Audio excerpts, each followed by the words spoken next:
La reprise de territoire des mains du crime organisé la plus réussie a eu lieu sur l'avenue Pinheiro Machado, sans numéro. Vous savez ce qu'il y a sur l'avenue Pinheiro, mais on parle du Guanabara.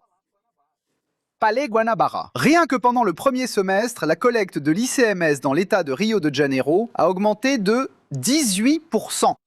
C'est l'État brésilien qui a enregistré la plus forte croissance de la collecte des impôts. Pourquoi ? Parce qu'on a commencé à percevoir ou à payer, les entreprises ont commencé à payer des impôts sur le carburant, parmi d'autres mesures d'assainissement. Alors, qu'est-ce qui se passe à Rio de Janeiro quand vous avez repris ce territoire? Licenciement de fonctionnaires, la machine s'est arrêtée? Non, c'était tous des employés fantômes. Alors, vous montrez quand le territoire sort des mains de ce que j'appelle le crime. Un fonctionnaire fantôme, c'est un crime. Protéger un fraudeur fiscal, c'est un crime. Être complice de la corruption. Des audits montrant une corruption généralisée dans l'appareil d'État. Vous l'avez retiré, l'État est en train de se rétablir. Il y a encore d'autres territoires à conquérir. Le principal, c'est l'Alerj. L'Alerj. Aujourd'hui, nous avons eu une décision concernant l'ancien président de l'Assemblée législative, Rodrigo Bacelar, qui va répondre pour obstruction à la justice, dans une affaire où il est accusé, avec le juge d'appel fédéral, d'avoir entravé les enquêtes pour protéger un député du Commando Vermelho. On est passé de la DPF des favelas à la DPF des palais. Le crime organisé était dans les palais. C'est le défi de Flavio Bolsonaro en campagne, c'est son défi. C'est que c'était gouverné du moins, par son parti. Alors, on voit ici une publication de Valdemar da Costa. Valdemar da Costa, président du PL. C'est Valdemar Costa Neto. Oui, c'est ça. Valdemar da Costa Neto, au PL. Regardez-le ici. Maintenant que j'ai vu la petite photo. Sur le profil officiel, en février, il dit ceci. Regarde, le terrain politique pour Flavio est prêt. Nous avons União Brasil, dont le candidat au Sénat est Rueda. Nous avons Claudio Castro, candidat au Sénat, gouverneur qui va continuer à gouverner là-bas, avec Douglas Ruas, qui sera président de l'Alerj et prendra la tête du gouvernement. Et Rogério Lisboa est le vice de Douglas Ruas. Rogério Lisboa est l'ancien maire de Nova Iguaçu, une ville très importante. Attends, juste une chose, C'est Canela. C'est juste parce que j'ai regardé, je ne savais pas si tu étais Canela, désolé, candidate au poste de sénateur, c'est Canela. Oui. Et Rogério Lisboa, qui est le vice de Douglas Ruas, candidat de Flavio Bolsonaro. Alors, tu as União Brasil, tu as l'IPP et tu as l'IPL. Il y a Nova Iguaçu, Duque de Caxias et Valformosa. Valforno. Pour que tu aies une idée de l'importance de ce que Troman a dit, Paz, très identifié à la capitale, et historiquement, c'est une difficulté pour le maire de la capitale de se constituer une ceinture électorale dans la région métropolitaine, avec de grands bassins électoraux. Douglas Rua a déjà une base à São Gonçalo, qui est le deuxième plus grand bassin électoral, où son père est le maire, un maire bien évalué à São Gonçalo. Mais la Baixada, c'est un vrai défi. Pour les maires de la capitale, comme César Maia, comme maintenant Paz, Paz a réussi à obtenir une colistière de Duque de Caxias, qui est la sœur d'Austin Reis, le maire le plus bolsonariste que la Baixada ait eu. Il a mis sa sœur. Mais Valdemar a contre-attaqué. Tu as Caxias, nous avons Nova Iguaçu, nous avons Belfort Roxo, nous avons União Brasil et le PP. Donc, c'était ça l'attente. Voyons la réalité quelques mois plus tard. Éloigné du Sénat de son propre chef, mais après un bracelet électronique, une arrestation, un fils entre les mains de la justice, un fusil dans sa voiture, propriétaire de plus de 100 stations-service, une complication. Et il y en avait seulement une. Les Il y Canelas. avait un accord. Du Canelas avec Flavio Bolsonaro, dont Rogéria Bolsonaro était sa suppléante. Oui, la mère de Flavio Bolsonaro était sa suppléante. Donc, lui, il a eu un bracelet électronique, mais il l'a déjà enlevé. Et União Brasil ne soutient pas non plus Flavio, n'est-ce pas? Oui, ils ont choisi la neutralité. Claudio Castro aussi, pour des raisons liées à la police, s'est éloigné du Sénat, n'est-ce pas? Il fait l'objet d'enquêtes dans une série d'affaires de corruption et de scandales, un après l'autre, pendant son gouvernement. Scandale après scandale sous son gouvernement. En discutant avec des enquêteurs et aussi avec des membres du gouvernement de Ricardo Couto, le juge d'appel, qui en vertu d'une décision de la Cour suprême est à la tête du gouvernement, ils ont agi ainsi. Ils sont stupéfaits par l'ampleur de la corruption. Ce n'était pas quelque chose d'organisé avec une direction. C'est une corruption diffuse, enracinée. Donc Claudio Castro aussi, pour des raisons liées à la police fédérale, est hors de la course. Et hier, la nouveauté, Rogério Lisboa, qui était le colistier de Douglas Ruas, a annoncé soutien à Paes.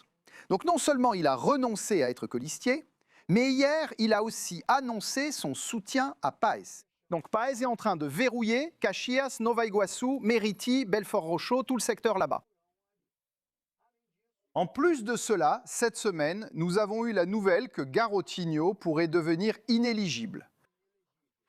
Encore une fois. Il peut redevenir Oui, éligible. encore Éligible à une nouveau, fois. Il a déjà été, il ne À l'était cause plus. d'une condamnation pour improbité administrative dans l'utilisation des ONG.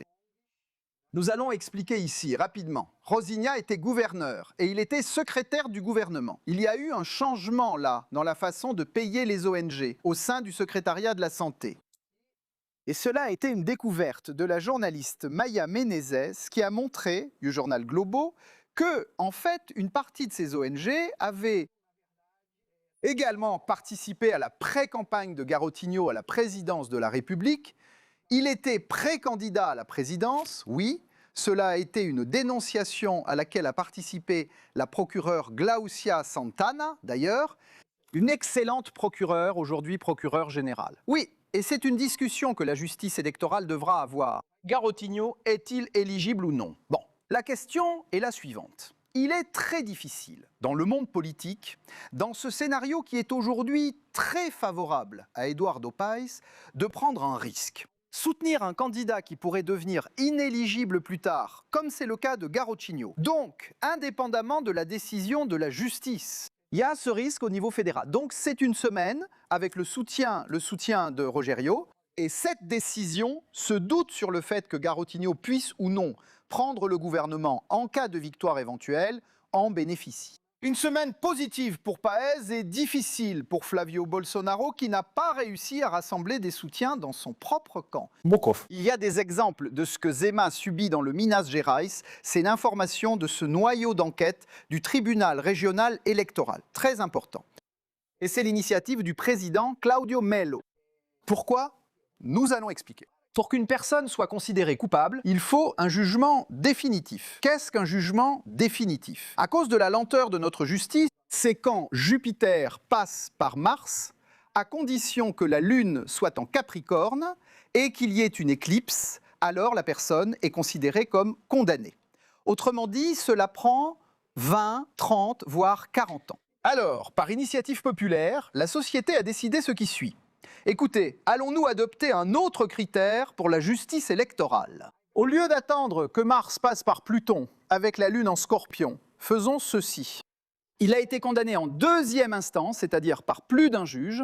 Il ne peut pas se présenter. D'accord? D'accord. Les mondes, les temps ont changé, n'est-ce pas? Alors, jusqu'à ce que tu fasses l'objet d'une enquête, que tu sois accusé, que tu sois condamné en première instance, d'accord? Les bandits ont déjà compris la chose suivante. Regarde, ça va, la justice va venir vers moi, je vais devenir politicien, n'est-ce pas, pour avoir un privilège de juridiction, etc. Donc, il y a eu un cas à Niterói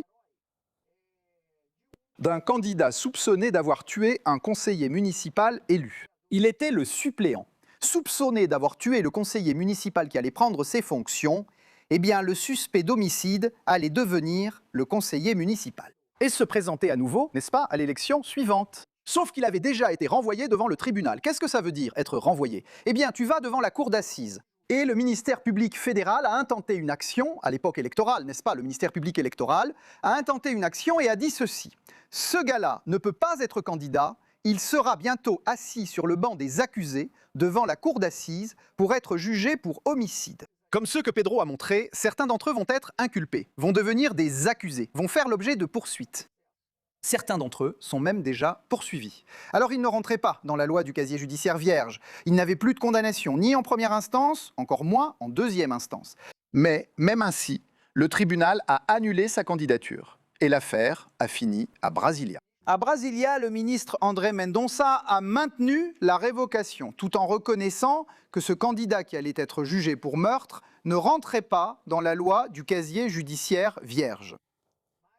Mais André Mendonça a dit que cet article de la loi que Pedro Figueiredo a cité, la loi 9096 de 95, qui empêche la candidature de personnes ou de partis politiques liés à des organisations paramilitaires. Donc il existe une loi qui est même plus stricte que la loi sur le casier judiciaire vierge, et c'est la nouveauté de ces élections.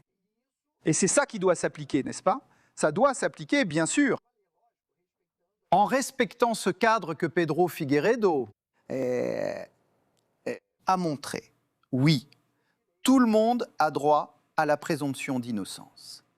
Mais il existe un autre, bien plus grand, qui est la démocratie. Tu ne peux pas laisser un bandit se présenter. Ce type est soupçonné d'être un bandit. Alors, tu mets dans la balance la présomption d'innocence, qui est un droit individuel, mais il y a aussi le droit de la collectivité de se protéger, d'empêcher éventuellement un criminel. Oui, à un poste politique pour profiter de tous les avantages. Oui, rendre plus facile l'obstruction à la justice, etc. Donc c'est de ces droits dont on parle. Et il y a déjà eu un précédent au tribunal supérieur électoral, avec le vote oui du ministre André Mendonça, que la formation plénière a suivi. Oui, en rejetant, en annulant l'enregistrement de la candidature de quelqu'un qui ne correspondait pas à la ley da ficha limpa.